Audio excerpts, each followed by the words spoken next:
നമ്മൾ പേരൻസിന് പലപ്പോഴും ഒരു ഓവർ കോൺഫിഡൻസ് ഉള്ളൊരു കാര്യമാണ് നമുക്ക് നമ്മുടെ കുട്ടിയെക്കുറിച്ച് എല്ലാം അറിയാം എന്നുള്ളത്. അതിപ്പോൾ എനിക്കും ഇടയ്ക്ക് തോന്നാറുണ്ട്, എനിക്ക് എൻ്റെ കുട്ടികളെ കുറിച്ച് അത്യാവശ്യം എല്ലാ കാര്യങ്ങളും അറിയാം എന്നുള്ളത്. പക്ഷേ ടു ബി വെരി ഓണസ്റ്റ്, അത് ഒരു തെറ്റിദ്ധാരണയാണ്.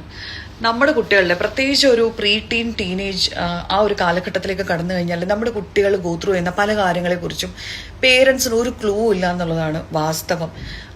നമ്മുടെ അടുത്ത് പല കുട്ടികളും ഇതുപോലെ അവരുടെ പ്രശ്നങ്ങൾ ഷെയർ ചെയ്യാൻ വേണ്ടിയിട്ടൊക്കെ വന്ന് സംസാരിക്കാറുണ്ട്.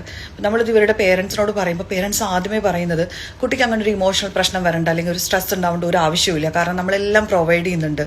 നല്ല സ്കൂള്, നല്ല ഫുഡ്, നല്ല വസ്ത്രങ്ങളൊക്കെ കൊടുക്കുന്നുണ്ട്.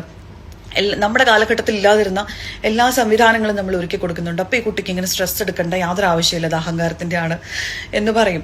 സത്യം പറഞ്ഞാൽ രണ്ട് കാലഘട്ടങ്ങളായിട്ട് കമ്പയർ ചെയ്തിട്ടല്ല നമ്മൾ കുട്ടികളുടെ സ്ട്രെസ്സിൻ്റെ അതിനെ അളക്കേണ്ടത്. കാരണം നമ്മുടെ കാലഘട്ടത്തിൽ പ്രശ്നങ്ങൾ വ്യത്യസ്തമായിരുന്നു എന്ന് വെച്ചിട്ട് ഇപ്പം എല്ലാ സൗകര്യങ്ങളും ഉള്ള ഒരു കുട്ടിക്ക് സ്ട്രെസ് അനുഭവിക്കാൻ പാടില്ല എന്നില്ല. ഓരോ കാലഘട്ടത്തിലുള്ള കുട്ടികൾക്കും അതിൻ്റേതായിട്ടുള്ള ആ കാലഘട്ടത്തിൻ്റെതായിട്ടുള്ള സ്ട്രെസ് ഉണ്ട്. അപ്പോൾ ഒരു വേദനയും ചെറുതല്ല. അപ്പോൾ അവരങ്ങനെ ഒരു പ്രശ്നത്തിൽ കൂടെ പോകുന്നുണ്ടോ എന്ന് പറയുമ്പോൾ ഞങ്ങളുടെ കാലത്ത് എന്ന് പറഞ്ഞിട്ട് കമ്പയർ ചെയ്ത് അതിനെ വില കുറച്ച് കാണുമോ, സില്ലി ആയിട്ട് കാണുമോ, ജഡ്ജ്മെൻറ്റിലാവുകയോ ഒന്നും അല്ല ചെയ്യേണ്ടത്. അതിനെ നമ്മൾ വാല്യൂ ചെയ്യുന്നുണ്ട് എന്നുള്ള തരത്തിൽ ജഡ്ജ്മെൻ്റ് ഇല്ലാതെ അവരുടെ കൂടെ ഇരുന്ന് ആക്റ്റീവായിട്ട് അവരെ കേട്ട് അവർക്ക് സമയം കൊടുക്കുക തന്നെയാണ് വേണ്ടത്.